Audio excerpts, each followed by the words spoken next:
बाबा साहब ने अगर हमारे लिए बनाया है तो हमको पढ़ने में क्या जाता है, हमको पढ़ना चाहिए, हमको पढ़ना है और संगठित कर गए हैं उसको आगे बढ़ाओ। आज हम बैठे हैं यहाँ नौकरी कर रहे हैं, आज पढ़ लिख के तैयार हुए हैं, नौकरी कर रहे हैं, वो भी बाबा साहब की ही वजह है। इसमें हिस्ट्री में बाबा के साहब, वो पॉलिटिकल में खाली यही संविधान के बारे में संगठित बनो, संघर्ष करो। बाबा साहब ने 3 वर्ड के हमारी महिलाओं के लिए कार्य किया है। हाँ, प्राचीन समय महिलाओं को अपना पूरा तन ढकने का अधिकार नहीं था, अपना ऊपरी भाग ढकने के लिए उनको कर देना पड़ता था, टैक्स भरना पड़ता था। लेकिन ये बाबा साहब की ही देन है जिसकी वजह से आज महिलाओं को अपना पूरा तन ढकने का अधिकार मिला है। यहाँ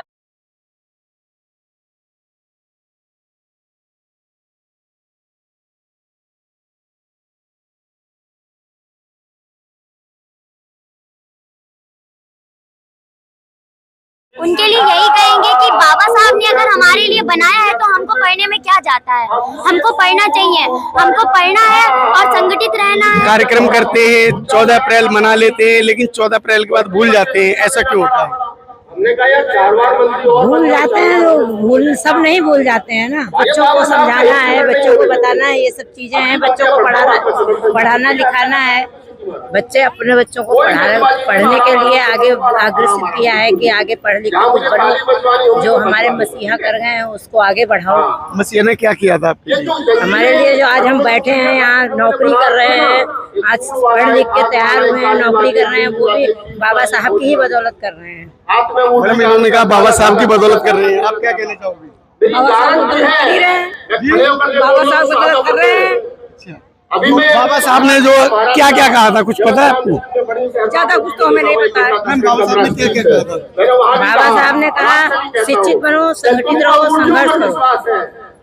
इससे क्या हमारा समाज शिक्षित हुआ, संगठित हुआ और संघर्ष कर रहा है? कर रहा है, कुछ हद तक तो कर ही रहा है, शिक्षित भी हो रहा है। हर परिवार में कोई ना कोई शिक्षित होके और क्या कहते हैं आगे बढ़ रहे हैं। बच्चों को अपने आगे, अगर हमारे माँ बाप नहीं, हमारी माँ नहीं पढ़ी थी, हमको पढ़ाई, हम नौकरी कर रहे हैं, हमारे बच्चे भी पढ़े हैं, हमारे बच्चे नौकरी कर रहे हैं। कहाँ नौकरी करते हो? मैं डिस्ट्रिक्ट हॉस्पिटल में स्टाफ नर्स हूँ। बाबा साहब ने जो आज हम लोगों को ये चीजें दी हैं, उसी के बदौलत मेरे माँ बाप ने मुझे पढ़ने के लिए बाहर निकाला। पढ़ लिख के जब मैं तैयार हुई तो मैंने आगे नौकरी करने की सोची, लेकिन मैंने नर्सिंग इसलिए चुनी कि मुझे दूसरों की सेवा करनी है। सेवा करनी है, बहुत अच्छा है। कौन सी क्लास में पढ़ते हो? 11। बाबा साहब के बारे में कितना जानते हो? लिखा है किस तरीके की जयंती? अम्बेडकर का जन्मदिन मनाने के लिए। आज अम्बेडकर जी का जन्मदिन है। आज के बाद कल से क्या करोगे? कल से वही अपना रेगुलर पढ़ाई करनी है और कॉलेज के समय एग्जाम चल रहे हैं तो एग्जाम देने हैं। अभी क्या करते हो आप? मैं टीचिंग की तैयारी कर रही हूँ, सुपर टेट की। बाबा साहब को पढ़ने के लिए आप कितना समय देते हो? अभी तो समय नहीं मिलता है, लेकिन अब समय मिला तो जरूर पढ़ना चाहेंगे।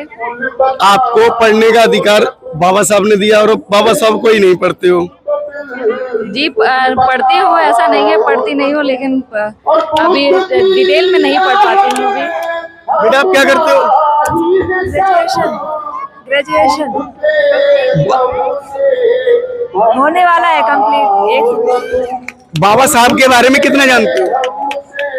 बाबा साहब के बारे में थोड़ा बहुत जानती हूँ। आप ग्रेजुएशन कर रहे हो, ग्रेजुएशन का लेवल जो है वो क्या होता है? ग्रेजुएट। क्या ग्रेजुएट स्तर तक आपने बाबा साहब को नहीं पढ़ा? नहीं, मतलब अभी नहीं मतलब पढ़ती हूँ, कभी मतलब पढ़ती हूँ। लोग वह क्यों नहीं पढ़ते बाबा साहब को? ग्रेजुएट हो जाते हैं। बाबा साहब ने क्या कहा था?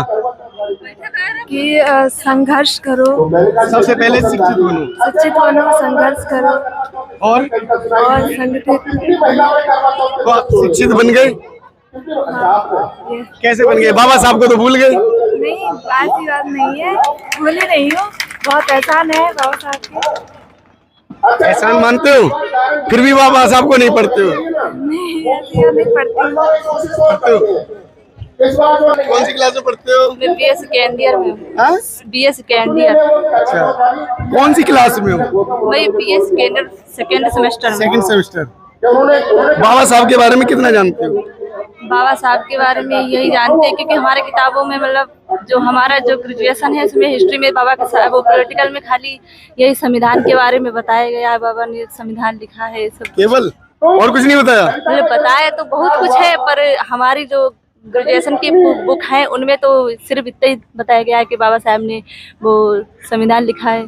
तो आपकी ग्रेजुएशन की बुक में नहीं पढ़ाया तो यहाँ ग्रेजुएशन की बुक में तो नहीं लिखा है जयंती मनाओ? तभी तो हम यहाँ जयंती आए, जो कवि जी हमारे हैं वो इतनी अच्छी बातें बता रहे हैं, तभी तो हम उन्हें सुनने आए। और उन्हें सुनेंगे तो हम दूसरों को जागरूक करेंगे, जाके अपने गांव में बताएंगे, जाके वो इतनी अच्छी बातें बताते हैं और तभी हम सीख रहे हैं, धीरे धीरे सुन रहे हैं। हमारे गांव में कुछ अभी मनाया नहीं जाता था, जब से यहाँ आए हैं तब से हमें पता चला बाबा साहब क्या थे हमारे लिए। तो बाबा साहब के बारे में कितना जानते हो वैसे? बाबा साहब के बारे में तो बहुत कुछ, बाबा साहब तो हमारे लिए बहुत कुछ कर गए, क्या कर सकते हैं। आप क्या करते हो बेटा? मैं बीएससी करती हूँ। बीएससी कर रहे हो? बीएससी के बारे में आप पढ़ाई कर रहे हो, बीएससी तक बाबा साहब के बारे में कितना पढ़े हो? यही कि उन्होंने हमारे लिए बहुत कुछ किया है और हमारी शिक्षा के लिए उन्होंने कितना योगदान दिया है और आगे बढ़ने के लिए उन्होंने कितने मार्ग दिखाए हैं। बस इतना ही सिखाया है बाबा साहब ने?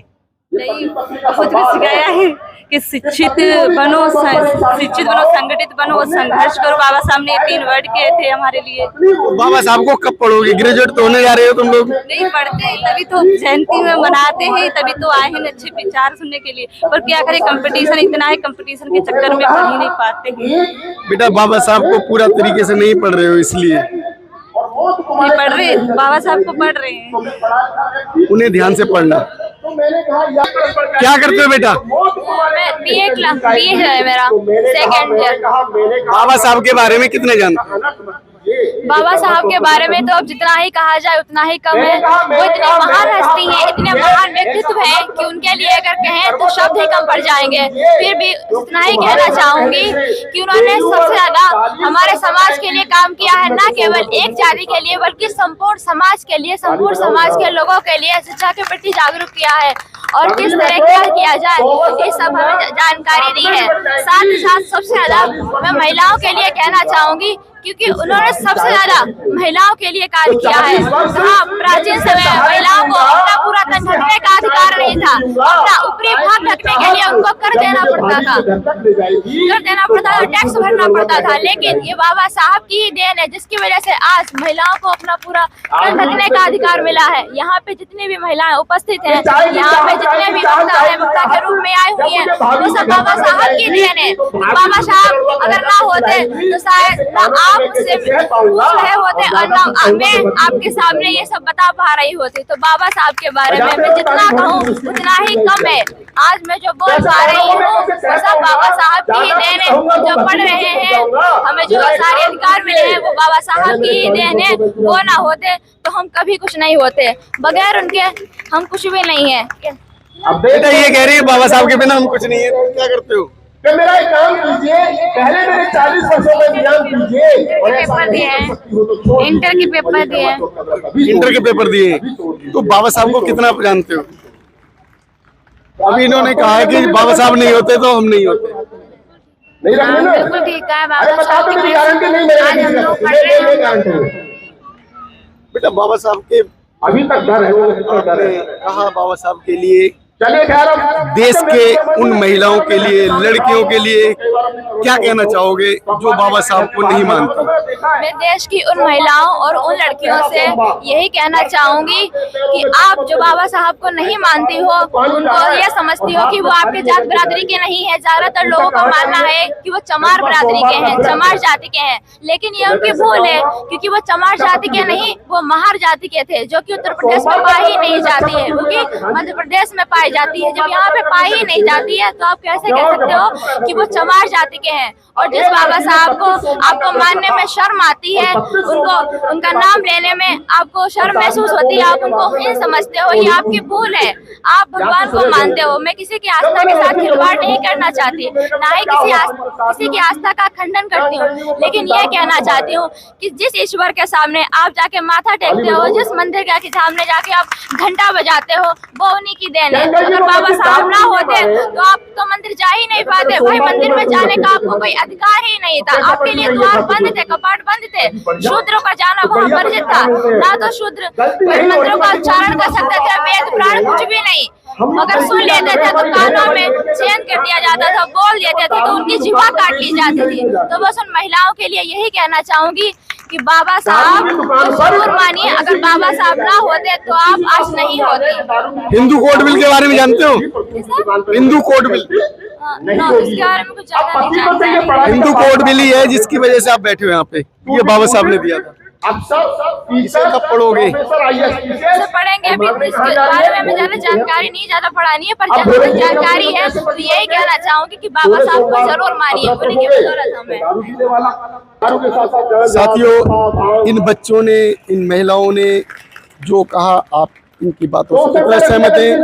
वीडियो में कमेंट करें, वीडियो लाइक और शेयर अवश्य करें। धन्यवाद।